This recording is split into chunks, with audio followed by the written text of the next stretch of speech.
நீதிமொழிகள் 10வது அதிகாரம் 22வது வசனம். கர்த்தருடைய ஆசீர்வாதமே ஐஸ்வர்யத்தை தரும், அதனோட அவர் வேதனையை கூட்டார் அப்படின்னு வசனம் சொல்லுது. கர்த்தருடைய ஆசீர்வாதம் தான் ஒருத்தன் வாழ்க்கையில் ஐஸ்வர்யத்தை தரும். அப்போ ஐஸ்வர்யத்தை தருகிற கர்த்தருடைய ஆசீர்வாதம்னு ஒன்று இருக்குது. அதை ஒருத்தன் வாங்கினாதான் அவன் வாழ்க்கையில் பணம் சேர்ந்து குவிய ஆரம்பிக்கும்.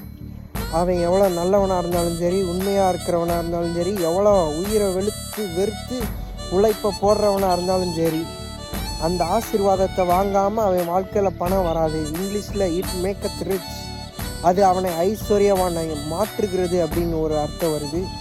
அடுத்து அதனோட அவர் வேதனையை கூட்டார். வேதனையும் நெருக்கத்தையும் பாரத்தையும் பிரச்சனைகளையும் போராட்டங்களையும் கூட கொடுத்து ஐஸ்வர்யத்தை கொடுக்குறவர் இல்லை, இதெல்லாம் குறைச்சி ஐஸ்வர்யத்தை கூட்டி கொடுக்குறவராம்.